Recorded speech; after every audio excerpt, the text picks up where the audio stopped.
Hello music fans, especially baby metal fans. Thank you for visiting my channel. My name is Caeser Pink. Let your mama down. Let your mama down. Let your mama down. Baby, please. Today I'm going to review a baby metal concert. It took place at the theater in Madison Square Garden, June 24th, 2025. And I went with my wife and 10-year-old daughter, Susquehanna. Now, there were two opening acts. The first one was called Bloodywood. The name Bloodywood is a play on the term Bollywood, which is the Indian film industry. It says they formed in New Delhi in 2016. They began as a parody band that uploaded metal covers of pop songs on YouTube and only later began to write their own music. They have become India's first metal act to chart on Billboard. Along with the message in their lyrics, which I don't know their lyrics, so I can't comment on that, the band aims to support various social charity causes. With the release of the video for their song Ja Veeri, they gave away prepaid online counseling sessions. In a 2023 interview, one of the members, Kerr, claimed that the band's goal was to channel their angst for the right causes and make people want to do something about them. To begin with, I'm not really a metal fan, so I'm not the greatest person to review them, but I will do my reaction and try to forego my prejudices as much as possible. Now, some interesting things about them were they occasionally had rhythmic shifts that were different than most metal bands. They had two vocalists, screamers, chanters, whatever you want to call them. They had a drummer, a live drummer. They had a bass player and a guitar player. But a lot of the music actually came from backing tracks. There were a lot of electronic rhythms and other things that came from backing tracks. But another interesting thing is they had a guy who played a dhol. I don't know if I'm pronouncing that right, but it's an Indian-style drum that you hold over your shoulders and play with two sticks. But let's listen to a part of one of their songs. Okay, let me hear you roar!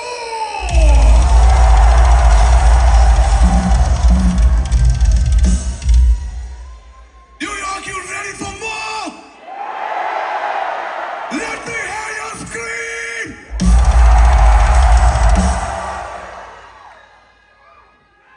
Violence. We never advocate violence as a solution for any conflict. But when you are pushed to a corner and there's no option left, sometimes you gotta do what you gotta do. Sexual assault has no place in global society. Either they will hear our words or they will taste our boots. This is the other.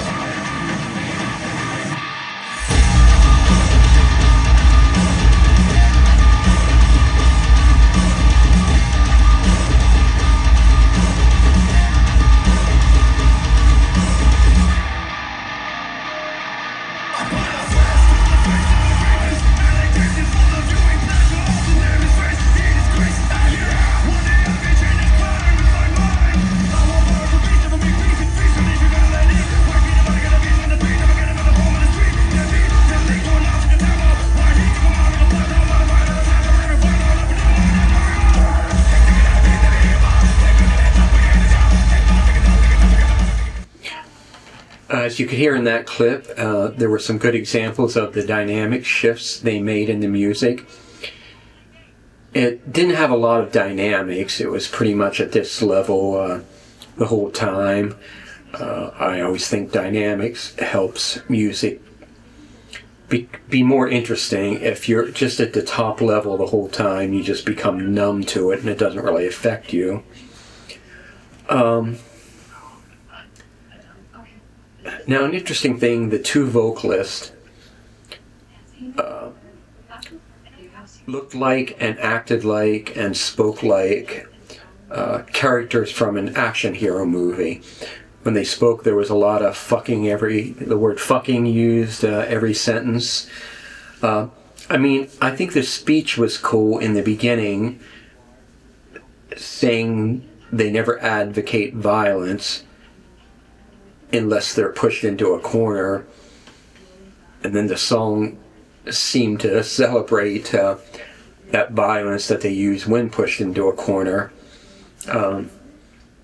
It's like, to bring it back to action hero movies, as a friend of mine said after watching a Clint Eastwood movie, he said, and I quote, "He's a good man, but he just has to kill." And a lot of these action hero movies, the writers have to twist themselves up in knots to come up with a plot and a context which gives the hero a chance to go on a murderous rampage. They always try to find a way that his extreme violence is morally justified, and that gives the audience a chance to wallow in and enjoy the violence, yet still feel that it's heroic and morally correct.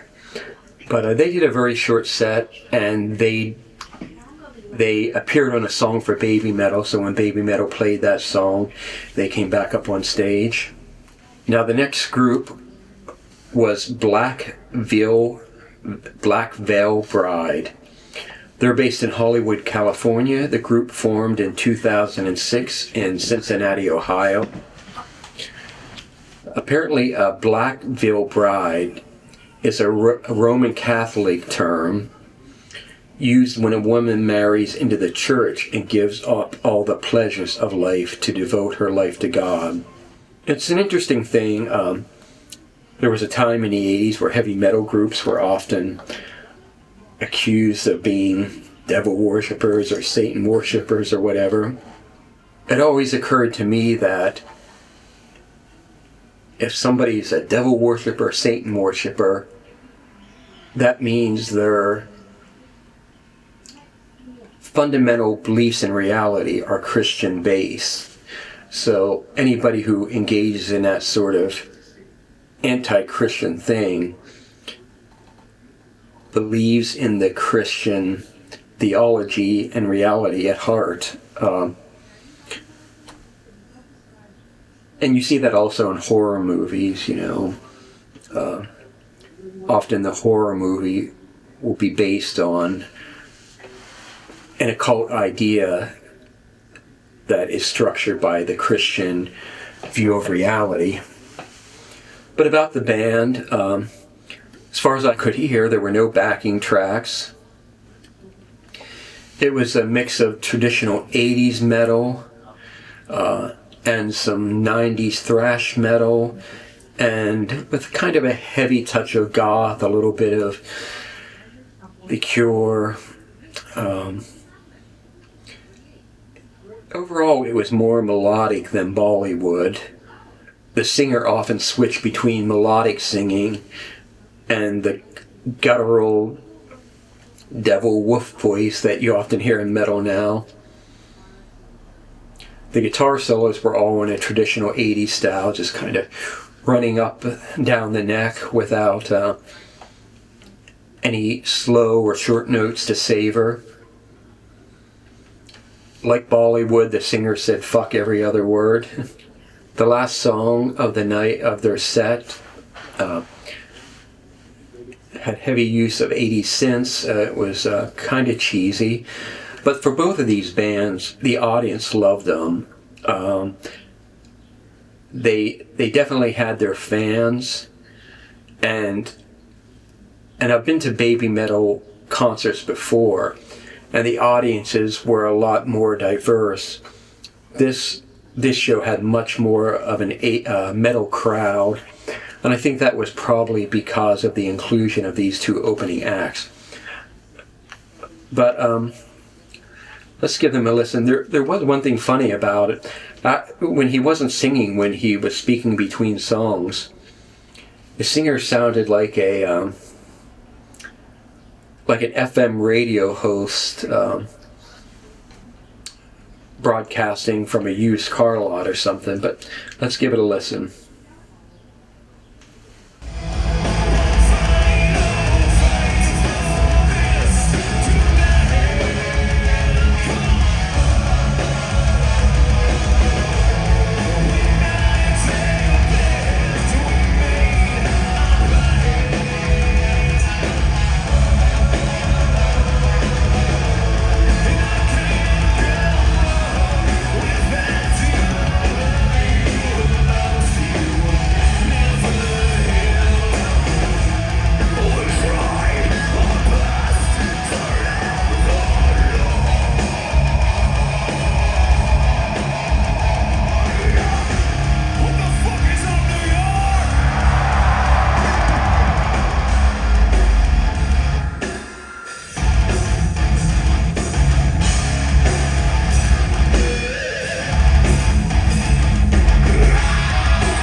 But as I said, I'm not much of a metalhead, but the audience loved it.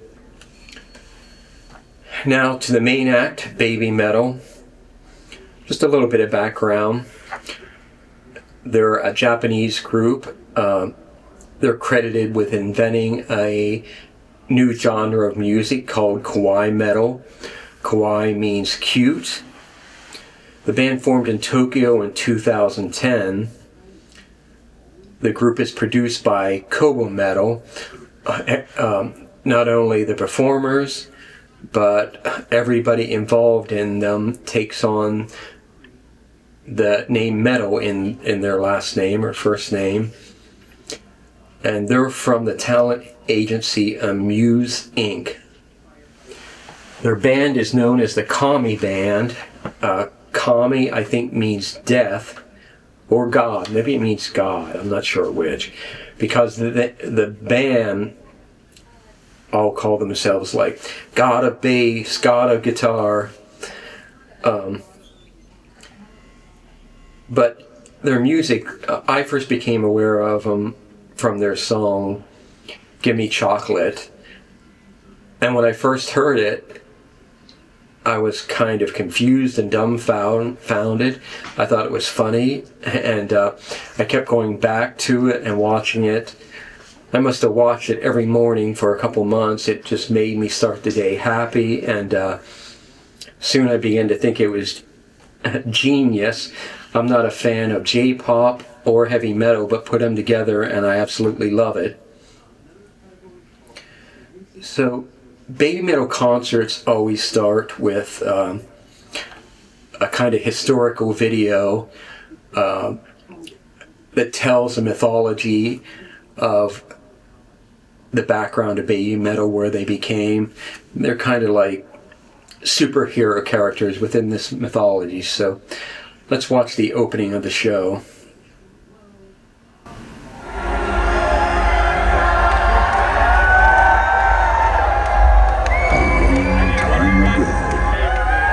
Heavy metal galaxy far, far away.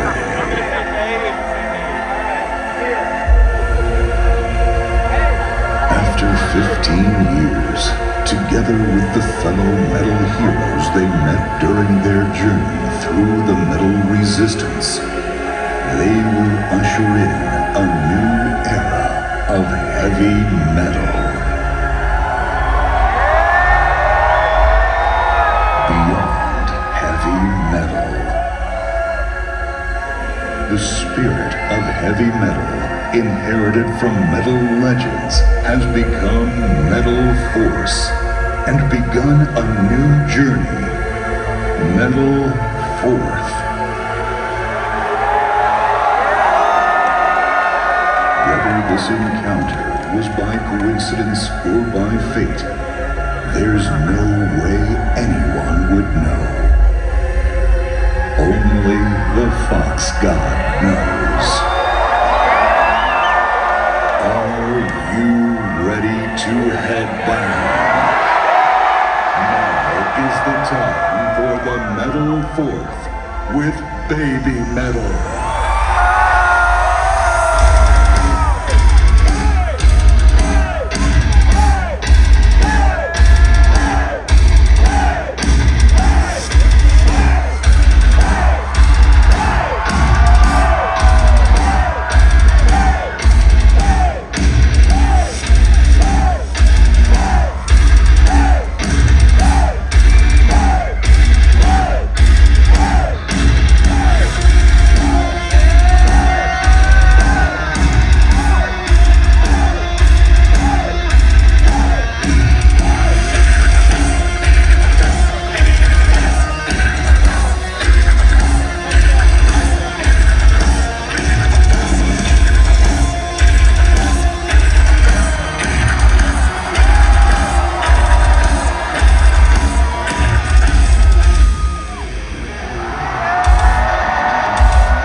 Now, a Babymetal concert is kind of a magical experience. It's so fun.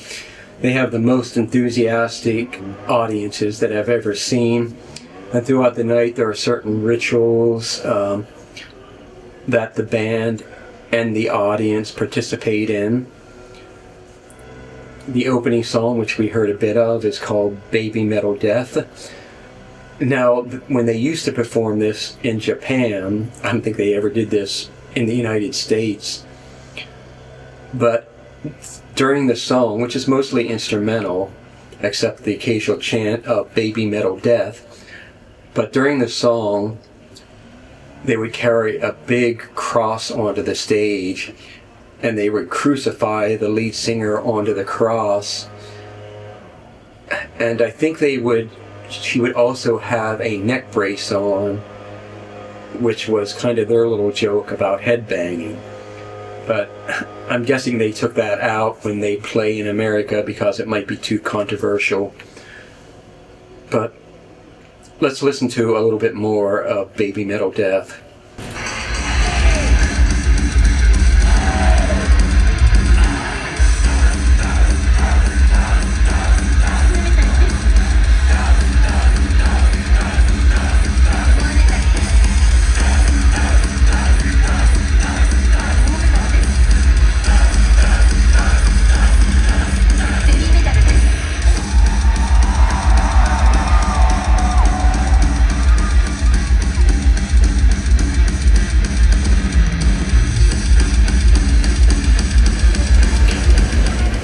Now, when they come on stage, it seems like maybe seeing cartoon characters come to life, or superheroes. They always wear these amazing costumes. Now, the next song is, I think it's called Megisune. It starts off, it reminds me of that first scene in Hunger Games where there's the eerie woman's voice and the sort of big puppet that turns around. But I find it a very moving song. It's about girls growing into women, and when Babymetal started, they were just 13 to 15 years old. But they start off saying something about being female foxes, and they often have fox masks in their hands. But then it becomes about how girls are becoming the ideal women. Girls are becoming the ideal women, and how they present themselves one way on the outside, but their fears and their sadness are hidden within. Here are some of the lyrics. Ancient maidens, you danced in a transient dream, getting over 1,000 years, you live today. It's all right. Always women are actresses. We're not foxes, not deceiving, but maiden-like female foxes. But let's listen to the song a little.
Again, there you can see how much audience participation there is.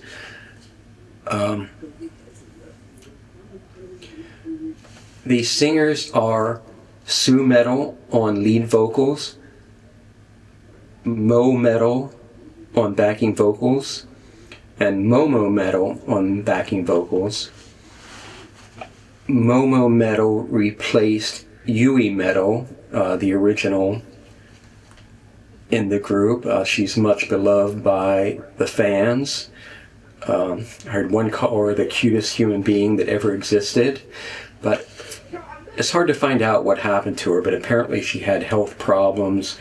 I've read that she collapsed on stage, and when she had to drop out of the tour, they waited for her, went on as two for a while. But with just two of them, some of the magic seemed to be gone. There's, three's a magic number, and it's, it has a visual impact when you see it. And eventually, when she wasn't able to come back, they replaced her. And Momo Metal is great too. Now the next song is PaPaYa. There's a guest on that, and since he's not there, they feature him in the video.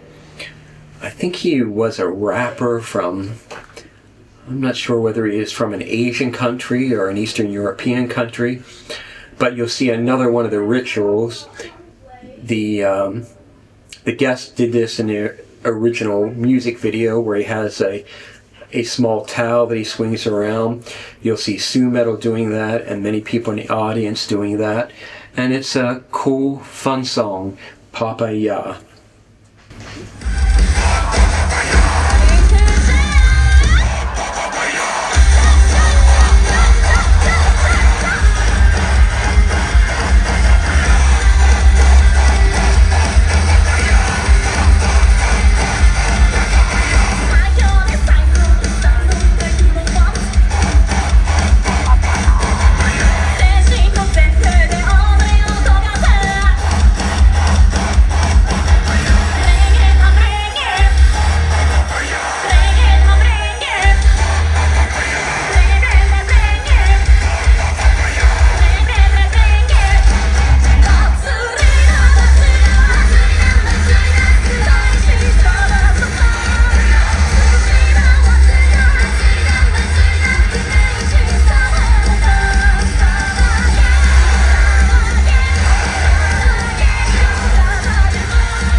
The next song that I got a piece of is Metali. And the first half of this video features solos of the band. And I think it's great. They're a great band, incredible musicians, and they each take a solo in here. When the song comes in, it has an Indian style. Tom Morello from Rage Against the Machine played on the original track and in the original music video for him. And like the previous song, although we didn't see the original guest on the video, he was there in a later part of the song. And then in this one, you see Tom Morello as well. And at one point, he's playing guitar, and the three singers are sitting on the neck of the guitar as he plays.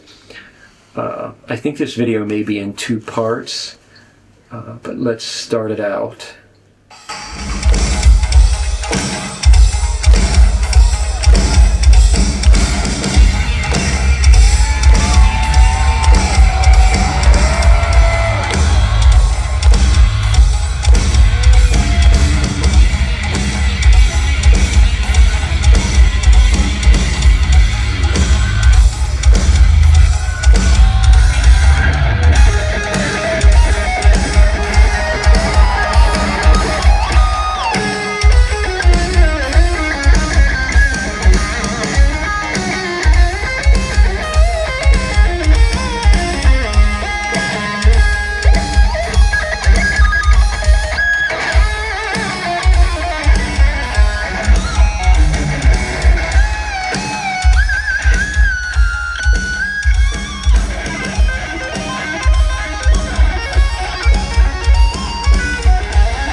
Stamina to be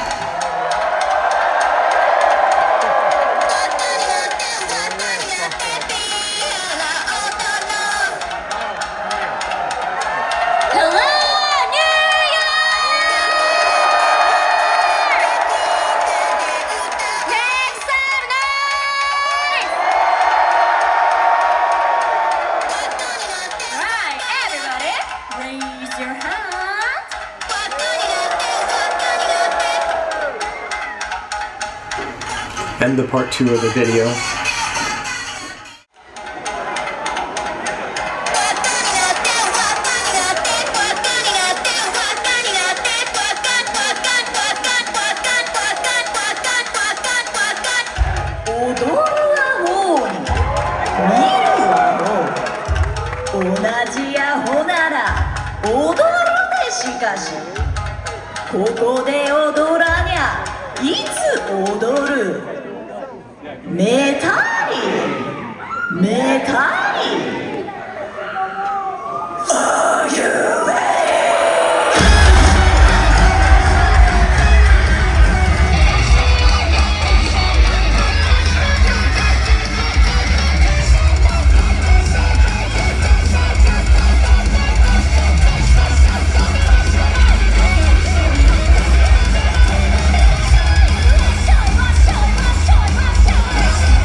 Now, there was a section where you could hear an older woman's voice speaking in the original track and in the music video that's in there, and at the live concert it was on a backing track.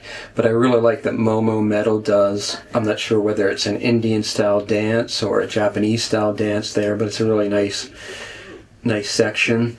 And I didn't catch it on video, but Sumetal gets everybody to hop up and down. As you can see, it's a very energetic crowd. Now, later in the show, they have a second video which talks about their mythology. And this video talks about a story that is in this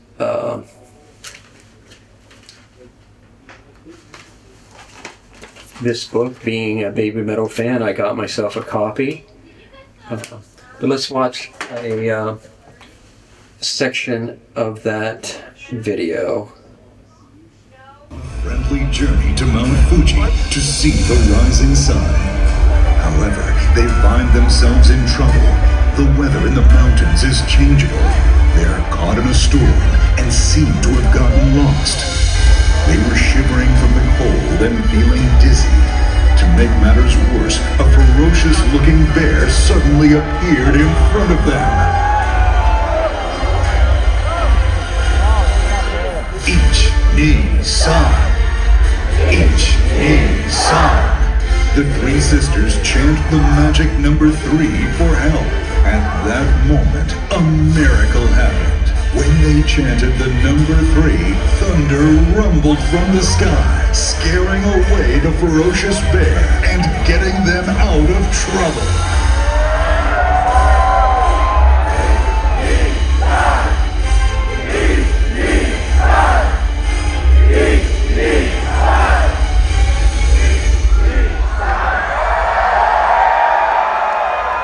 You can hear the audience knows all the cues.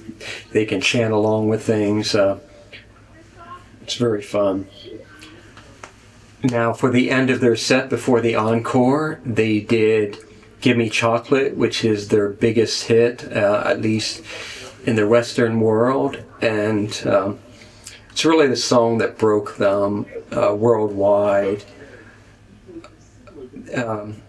People just couldn't believe the video. It was so different than anything seen before.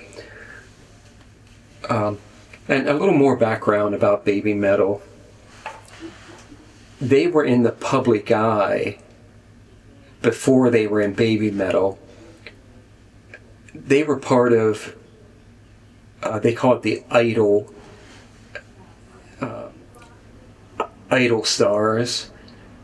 And that's very kind of corporately controlled pop stars.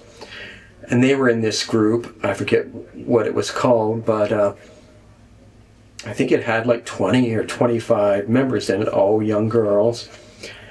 And it was based around a school theme.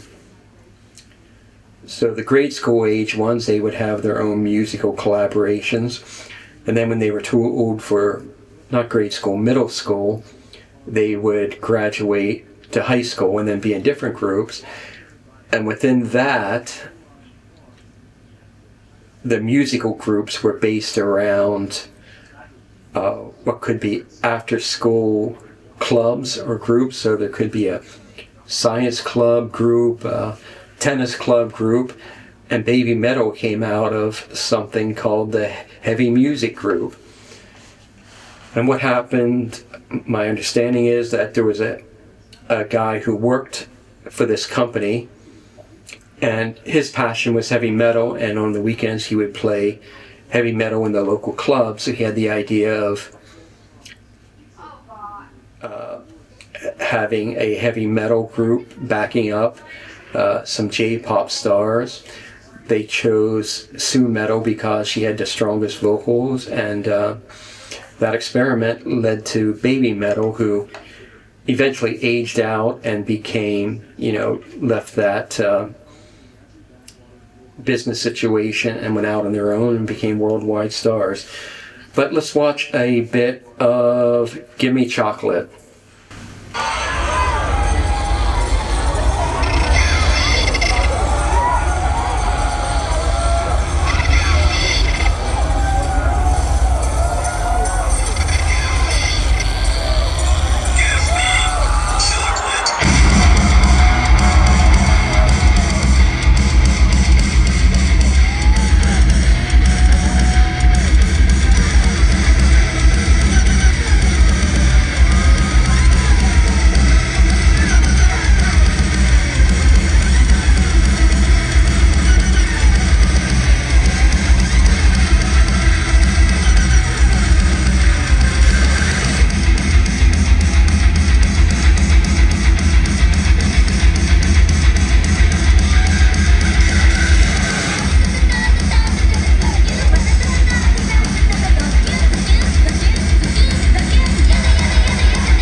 So when they made the original music video for this, excuse me, the two younger girls were 14 and I think Sumetal was 16. So they really looked like babies. It was very cute and very mind-blowing. So when they came out for the encore, they did 3 songs. One of them is an old song, Karate, which I hadn't heard them perform before. Let's listen to a bit of that.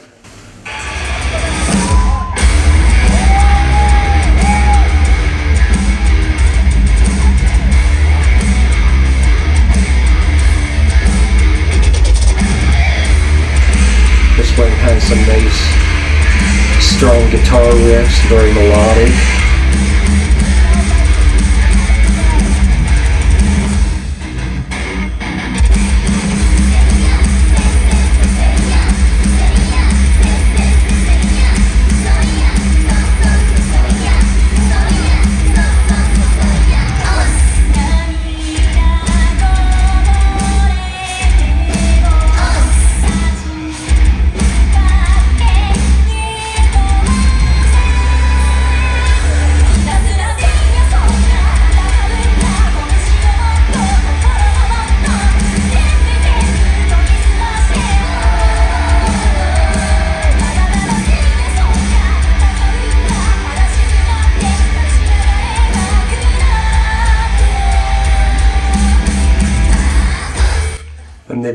The music video for this was really fun. They were using some kind of magic to fight some demons or something. And here's a favorite part of my show where Sue gets everyone to hold up their cameras while she's singing a melody line.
Now, they usually end their shows with a song called Road of Resistance. It's very, very theatrical and very ritual-like. For that song, I moved to the middle and the rear of the pit. I think this video really captures a lot of the joy and happiness in the Babymetal presentation. It's quite moving to me. Now, another thing about this song, Sue will come out and part the audience for what metal people call a wall of death, where all the people in the pit rush to each other and then create a mosh pit, or in this case, they just became a circle, people running in a circle. Now, back in the day, mosh pits could be very dangerous and violent things. I was standing just behind it, and I'd crawled up onto a cement level a couple feet up, so I was right by it.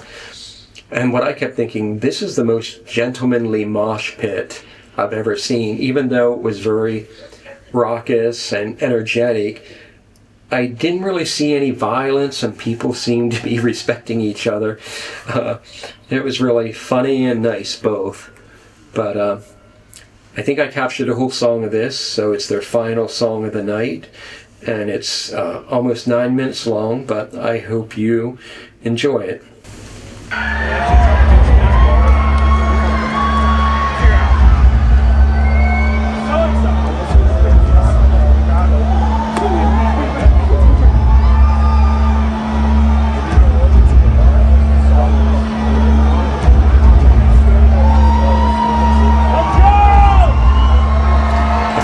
Songs have these moody, ambient introductions, after which the lights will come up and the girls will appear on stage.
Now, before we go forward, I'm going to go back.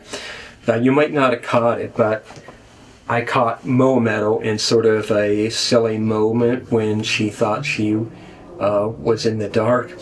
You can see she's back there to the right side. She must be talking to Momo or somebody. And she's kind of laughing and moves her arms up and down in a funny way. Let me back it up just a little, and I'll try to highlight that.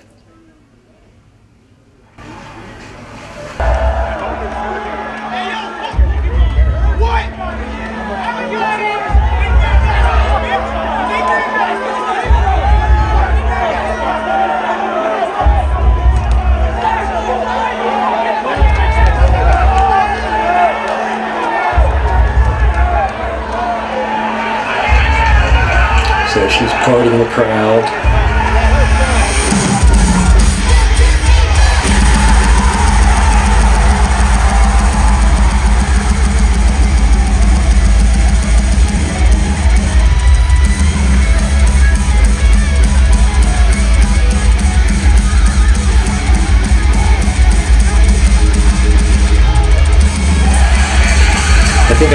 might have accidentally put my fingers over the microphone on the camera because the sound gets muffled for a few moments.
I think this song has a great structure. It keeps going through different sections and really building up from darker moments to more major key feel-good moments.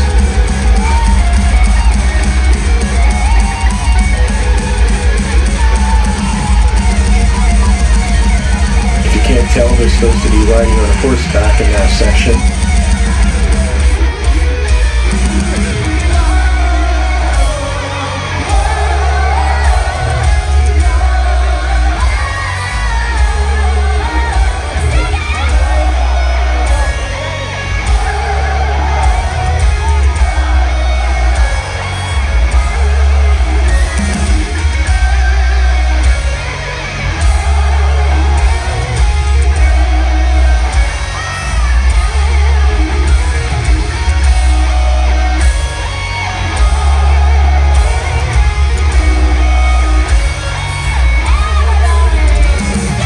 I love this section where the girls are kind of walking around and smiling and being silly. I think a lot of Babymetal fans feel like they've grown up with them, so although they're women in their late 20s now, we still remember them as cute little children.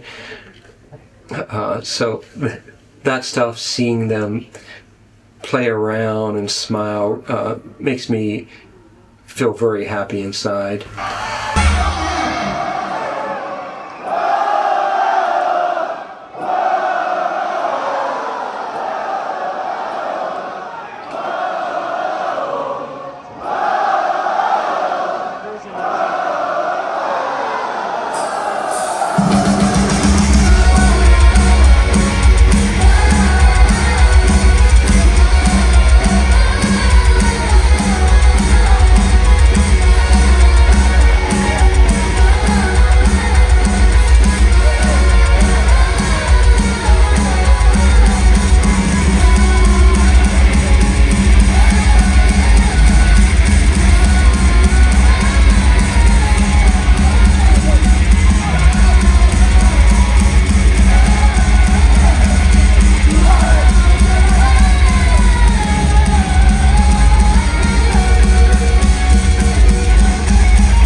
song has such a great complex structure, so many different melodies. It's almost like a piece of prog rock, but the structures all go to building different emotions.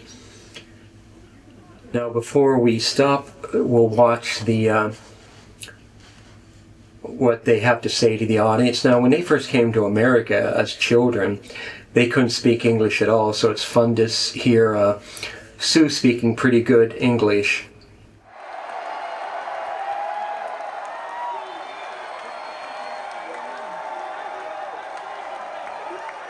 Wow, it's an amazing night! We're so happy to have Blackbeard Glass and Bloodywood on tour with us.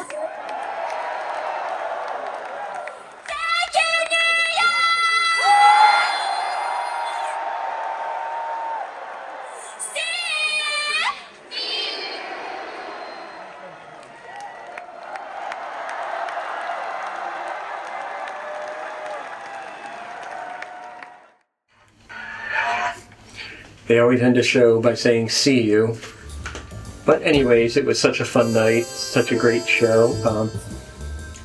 Please, I'd love to hear your thoughts in the comments below. If you have any other music you think I should check out, put that in the comments. Please like and subscribe or support Arete Living Arts if you can, and hope to see you soon.